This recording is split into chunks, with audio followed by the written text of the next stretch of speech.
बार बार जहाँ से धोखे खा रहे हो ना, वहाँ पीछे मुड़कर अब मत जाना। बड़ी मुश्किल से तुम वहाँ से निकल कर आए हो। तुम्हारा मन जो इतना परेशान था, कैसे कैसे वो शांत हुआ है ये तुम जानते हो और मैं जानता हूँ। इस बात के साक्षी हम दोनों हैं और मेरी सच्चरित्र है। इसलिए अब वापस वहाँ मत जाना। जो बार बार ठेस पहुँचा रहा है उसे क्षमा करने की ज़रूरत नहीं है। हाँ, अपने मन से उनकी बातें निकाल दो, लेकिन अब उनको अपनी ज़िंदगी में दखलंदाजी मत करने देना। तुम घबराओ मत।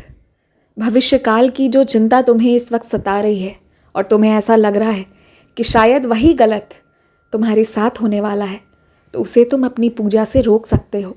तुम ये जानते हो। तुम जो मेरी सेवा जितनी सेवा करते आ रहे हो उसे ही ध्यानपूर्वक करो, उसी में सब हो जाएगा। अपने मन में इस बात का दुख मत रखना कि तुम मेरी मंदिर नहीं आ पाते या फिर मेरी सेवा नहीं कर पाते। तुमने जितनों को सहारा दिया है, जिस किसी के लिए जब भी तुमने अच्छा किया है, तुम्हें याद हो तो कभी तुमने किसी को मेरा मार्ग भी दिखाया था। बस यूं ही किसी को जब मेरी ज़रूरत पड़ी थी तो मुझे उस बच्चे तक पहुंचाया था। हर बार तुम माध्यम बने, किसी को सही मार्ग दिखाए, वो भी मेरी सेवा है। और मैंने तुमसे जो सेवा ली है ना, वो मैंने अपनी मर्ज़ी से ली है, बहुत प्यार से लिया है, क्योंकि उस सेवा के बदले मैं तुम्हें 1000 गुना आशीर्वाद दे रहा हूँ। एक बात का ध्यान रखना, यदि कोई ऊंची आवाज़ में बात करे तो उसे जवाब मत देना। अपनी बातों को रखना, इत्मीनान होके रखना, बाद में रखना, उस वक्त जवाब मत देना। मैंने तुमसे वादा किया था ना कि जो रिश्ते टूट गए हैं, टूट टूट कर बिखर गए हैं, उन रिश्तों को भी मैं तुम्हें वापस दूंगा। तो मैं ये वादा निभाऊंगा। सबके मन बदलेंगे। शायद तुम्हारा मन भी तब इतना बदल जाए कि तुम मजबूत हो जाओ। किसी के आने या चले जाने से तुम्हें कोई फ़र्क नहीं पड़ेगा। हाँ, कोई प्यार देगा तो तुम्हें प्रसन्नता मिलेगी, पर अगर कोई प्यार ना भी देगा ना, तब भी मुझसे तुम्हें इतना प्यार मिलेगा, इतने मजबूत होकर तुम खड़े होने वाले हो कि अब तुम्हें किसी की ज़रूरत नहीं।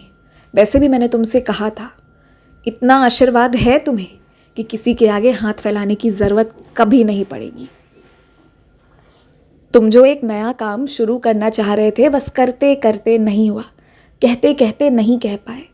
मैं तो बस तुम्हें ये समझा रहा था कि वो भी एक तरीका है, पर वहाँ तुम्हें जाने की ज़िंदगी में कभी ज़रूरत नहीं पड़ेगी। अंदर से जितने गुणी होना तुम, उससे कम में कभी भी अपनी ज़िंदगी को स्वीकार मत करना। जब तुम सबको प्यार देते हो, सबकी परवाह करते हो, सबके लिए इतना अच्छा करते हो, तुम्हारे जैसे बच्चों की ही तो ज़रूरत है, तो फिर अगर तुम कम में मान जाओगे तो वहाँ ऊपर कुर्सियों पर आकर जो बैठेगा, अगर वो क्रूरता से शासन करेगा तो क्या होगा मेरे बाकी बच्चों का। इसलिए मैं इंतज़ार कर रहा हूँ कि तुम आगे बढ़ो, खूब मेहनत करो। और ये मुझसे मत कहना कि बहुत उम्र निकल गई है, ऐसा कुछ नहीं हुआ है। मेहनत करने की कोई उम्र, कोई सीमा नहीं होती। तुम ज़िंदगी जीना चाहते हो तो मैं तुम्हें वरदान देता हूँ, अब तुम ज़िंदगी बहुत अच्छे से जी पाओगे। खुश रहो, मुस्कुराते रहो, प्यार बांटो, और हो सके तो किसी भूखे को रोज़ खाना खिलाओ। ये मेरा सबसे प्रिय काम है। और सुनो, ऊदी जल मेरे समक्ष रख देना, पहले उसे मैं ग्रहण करूँगा और उसके बाद तुम करना।